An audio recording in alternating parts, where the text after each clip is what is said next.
Dear Lady Love TV. A Deal to Forever, Mr. Billionaire. Tunghayan na po natin ang ika-11 bahagi. Nasa labas na si Ali nang lingunin ko siya. Naka-Snoopy ng t-shirt at jersey shorts lamang siya. Parang lumundag yung puso ko at sandali akong napipi. Eto na naman ako. Natutupi na naman dahil kaharap ko siya. Wala akong kinakapos ng hininga. Pero sandaling naagaw ng kapuna-punang bagay kay Ali ang sinisikap kong i-construct sa isip na sasabihin sa kanya. Pumayat siya at parang iba ang kulay ng balat niya. Hindi ko mabasa sa mga mata niya kung masaya ba siya na makita ako o ano. Kumusta ka na? Tanong ko nang lapitan ko siya. Kung alam lang niya kung gaano ko siya gustong yakapin ng sandaling iyon. Hinampas niya ako ng malakas sa noo. Narinig ko lahat ng sinabi mo. Napahimas ako sa biglang uminit na noo ko. O ano? Tinaasan niya ako ng kilay. Hindi pala ako ang type mo at hindi ka nalilibugan sa akin ha. Nakita ko yung pagpipigil niyang ngumiti. Sorry na po. Ilungkutan ko yung boses ko. Pagkatapos nagbaba ako sandali ng tingin. Eto na siya sa harapan ko. Pagkakataon ko na. Sinalubong ko siya ng tingin at saka seryosong sinabi. I'm sorry that I'm in love with you. Ali, napatitig siya ng matagal sa akin. Tapos ay mabilis na pumatak yung luha sa mga mata niya. Mabilis niyang pinahid. Biglang kinabakasan ng lungkot ang mukha niya. Hinampas niya ako sa balikat. Hindi ba sabi ko sa'yo, hindi ka pwedeng ma-inlove sa akin? Sabi niya habang nagpipigil ng iyak. Hindi ko siya maintindihan ng sandaling iyon. Yung totoo, Ali. Yun na lang yung alam ko ngayon eh. Paano ba kita i-unlove? Napahikbi siya. Lumakas iyon. Hindi mo ko pwedeng mahalin, King. Lalo na akong naguluhan. Bakit? Nalilitong tanong ko. Sinalubong ng luha ang mga mata ni Ali. Ang naguguluhang mga mata ko. Kasi hindi pwede. Because I'm not meant to stay. Hindi ko talaga siya naiintindihan. Aalis ba siya? Sandaling napatanga lang ako sa kanya. I'm sick. Nakita ko sa mukha ni Ali yung labis na pagpipigil na umiyak. I'm dying, King. Parang napatid ang hininga ko sa narinig ko. Hindi ko alam kung totoong narinig ko yung narinig ko nga. I have an acute leukemia. Mahina pero may tapang sa boses ni Ali. I don't have much longer to live. Nakatitig lang ako sa kanya. Parang sasabog yung ulo ko ng sandaling iyon kasabay ng dibdib ko. Biglang umikot sa akin ang paligid. Sana'y nasa taxi lang ako at nakatulog at isang masamang panaginip lang ang nangyayari. Inabot ni Ali yung kamay ko ng matagal na sandali at naestatwa ako sa harap niya. Hindi pa naginip. Nararamdaman ko siya. Mahigpit ko siyang niyakap. Huwag ka namang gago please. Mahinang sabi ko habang ayoko na siyang pakawalan pa. Sinabi ko naman kung hindi mo ako gusto ayos lang sa akin. Huwag ka lang magbiro ng ganyan para lumayo ako kasi hindi nakakatawa. Hindi magandang biro. Kung gusto mo akong lumayo, lalayo naman ako. Pero please naman, bawiin mo lang yung sinabi mo. Mariing sabi ko at napatiim ang mga bagang ko. Please, Ali. Narinig ko ang paghikbi niya. I'm sorry, King. Sabi niya nang pakawalan ko siya. Nakatitig pa rin ako sa kanya. Naghihintay ako na bigla na lang siyang tatawa at sasabihin na isang joke time lamang ang lahat. Umaasa ako na ganoon na mangyayari kahit alam ko na. Akala ko ay dahil sa gown lang niya yung una kong mapansin ang pagpayat niya. Ang sakit niya siguro ang dahilan kung bakit maaga siyang natutulog sa gabi at hindi siya pwedeng magpuyat. Bakit? Nautal ako. Nahihirapan ako magsalita sa bilis ng pintig ng puso ko. Bakit hindi mo sinabi sa akin dati pa? Because I didn't want you looking at me the way that you are looking at me right now. Nilapat niya ang palad sa pisngi ko. I didn't want you to treat me differently. Kung sinabi ko sa'yo noon, sa tingin mo kaya mo akong kupalin ng ganito? Baka wala ka rin kaibahan sa friend ko na hindi ko na makain ang gusto kong pagkain dahil pinagbabawalan nila ako. Kapag lalabas kami kulang na lang kargahin ako para hindi ako mapagod. Nakaantabay sila palagi sa akin na para bang naghihintay kung kailan ako hihimatayin. Lalo lang nilang pinaparamdam na may sakit ako. But when I'm with you, I never felt so alive. Nginitian niya ako. Paano pa nagagawang umiti ng gaga na to? Biglang naging malungkot yung ngiti niya. Hindi ako dumating sa buhay mo para mahalin mo ako, kundi para mahalin mo yung sarili mo. Parang patay na buhay ako nang umuwi ako sa amin. Tuloy-tuloy ako sa loob na hindi ko binigyan pansin si tatay na nakaupo sa sofa habang nanonood ng basketball sa TV. Ano ba to, King? Sa lubong ni nanay na parang nakalunok na naman ng megaphone. Nilingon ako mula sa makinang na pintuan at ilaw. Napansin kong hawak niya yung uniform ko. Bakit may punit tong polo mo? Mabilis na kinuha ko sa kanya yung polo ko. Akin na yung natatahiin ko. Hindi binitawan ni Nana yon. Huwag na. Gagawin ko na yan habang nakaupo na ako rito. Huwag na, sinabi. Napataas yung boses ko at napabitaw si nanay sa polo ko. Manghang napanganga siya sa akin. Mabilis akong tumuloy ng kwarto ko at isinara ang pinto. Ang bigat ng pakiramdam ko at parang walang lakas na napaupo ako sa gilid ng kama ko. Napababa ako ng tingin sa hawak ko sa parte ng polo ko na napunit ni Ali nang hilahin nito iyon. Hindi ko maipaliwanag ang sobrang lungkot na sumasanib sa pagkatao ko. Parang nayayanig ako. Nanginginig ang mga kamay ko at nilalamig ako. Para akong lalagnatin. Hindi ko matanggap ang nangyayari. Hindi ko kayang tanggapin. Nayakap ko yung polo ko. Narinig kong may kumatok sa pinto. Alam kong si tata yon. Mabagal ang katok. Kapag katok na parang nasusunugan kami, si nanay naman yon. Hindi na hinintay ni tata yung sagot.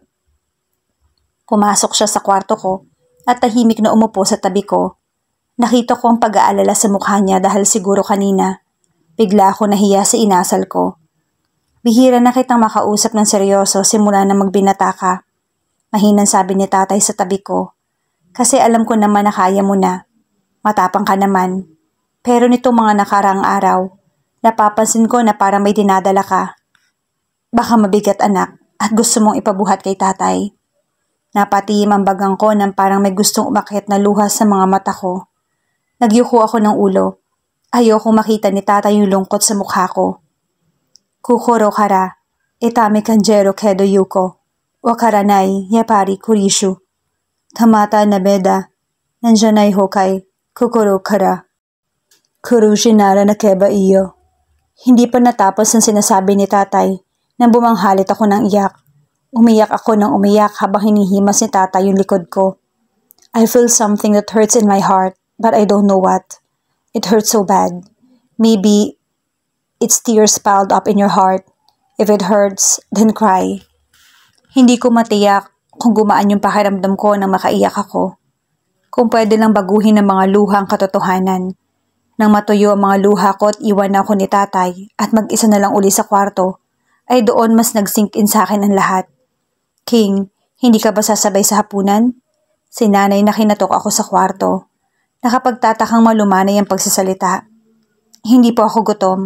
Sagot ko habang nakahiga sa kama. Wala po akong ganang kumain. Hindi pa rin ako nagpapalit ng damit ko sa maghapon. Wala akong lakas na kumilos. Sana'y hindi na lang dumating ang araw na to. Sana'y pwedeng ibalik ang oras. Nagsisisi ka ba na nakilala mo pa ako? Iyon ang tanong ni Alice sa akin kanina. Nakaupo kami pareho sa sidewalk sa tapat ng bakuran nila. Nakaupo siya sa bahaging kaliwa ko. Umusog ako hanggang sa magkatabi kami. Nilingon ko siya. Mas manghihinayang ako. Mahinang sabi ko, nung sandaling iyon ay hindi ko rin kayang paniwalaan na nangyayari ang nangyayari. Nabigla isang umaga na lang, ay dadalhin ako sa tagpong iyon kung saan nalaman ko na may taning na si Ali. Napakabata pa niya. Nanghihinayang ako kasi parang ang sandali lang ng panahon na meron tayo. Dugtong ko. Sana may powers ako na ibalik yung oras. Pero hindi ako babalik sa araw na hinatak mo ako roon sa footbridge. Saan naman? Napaisip ako. Siguro mga 5 years earlier pa. Hahanapin kita sa panahong yon. Narinig ko ng marahan niyang pagtawa. 5 years earlier, nasaan ba ako nun? Napatingala siya sa langit. Napapangusong napapaisip. Hapon na at wala ng araw. Nung sandaling yun ay gusto kong ihinto ang oras. Malaya ko siyang pinagmasdan sa tabi ko. Gusto kong haplusin ang buhok niya at sabihin na gusto ko siyang makasama habang buhay. Kung pwede ko lang siyang yakapin at huwag nang pakawalan pa. Parang excited na sabi niya nang may maalala. Madalas kaming tumambay sa Chari. Sa may mall, napangisi siya. Grabe, sobrang adik ako sa laser tag at nag-cut pa talaga kami ng class para lang doon. Mabilis na iniiwas ko yung mga mata ko nang lingunin niya ako. Nagbaba ako ng tingin sa lupa. Pasaway ka rin pala nung high school ka. Sabi ko. You have no idea. Ali? Maya-maya sabi ko. Hinarap ko siya ng tingin. Ang sabi mo nun kay Angie, gagaling siya. Hindi ba? Tumango siya. Di pwede ka rin gumaling? Sabi ko. Umaasa ako sa positibong sagot.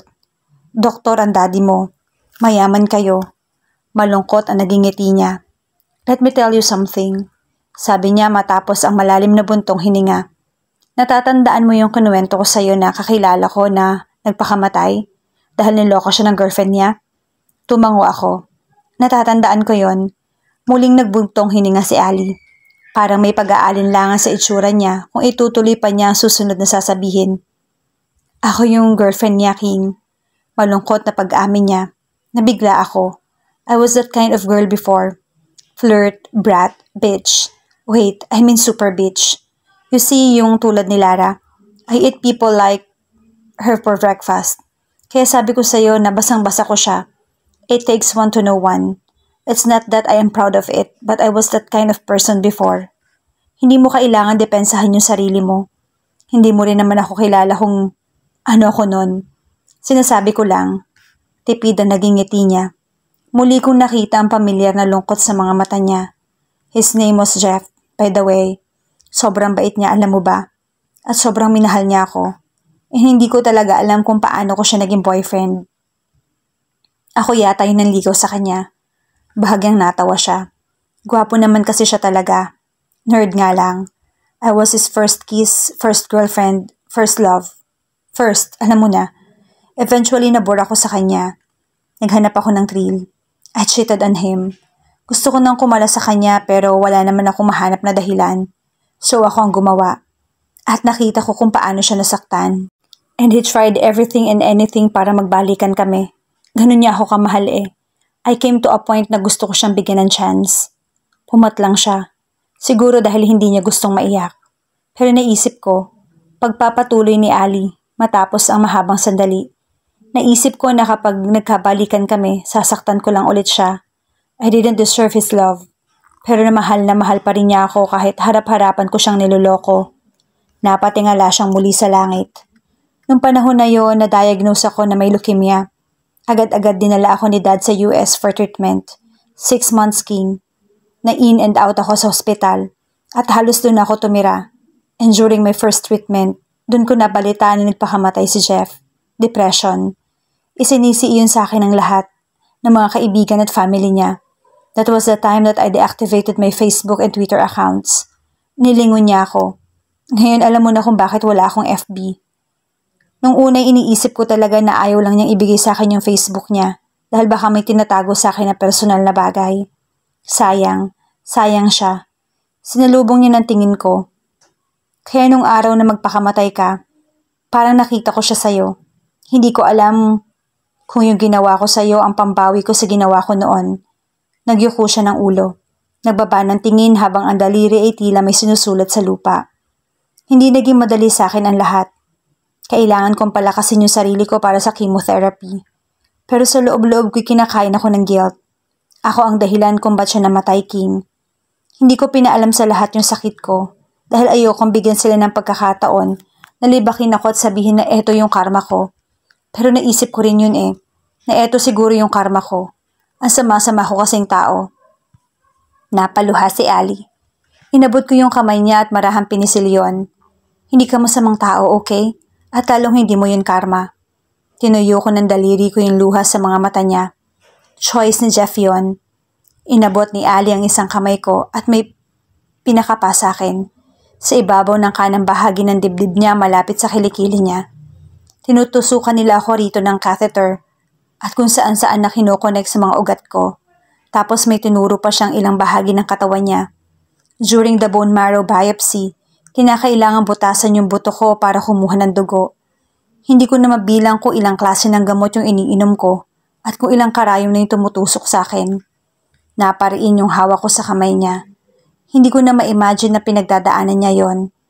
Hindi naman ako takot na mamatay dahil doon naman tayo papuntang lahat.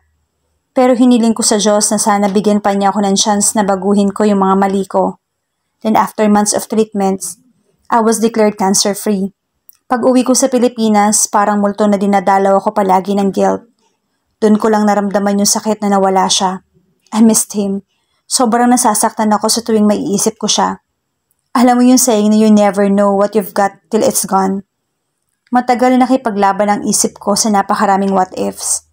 Lunod na lunod ako sa napakaraming sana, King. It took me a long while bago ako makamove on. Malungkot ang ngiti niya sa akin. Humingi ako ng tawad sa family ni Jeff. Baka roon ko makita yung closure na hinahanap ko. Pero parang hindi rin niya ako pinakakawalan para nakakapit pa rin siya sa akin. Napayakap siya sa sarili.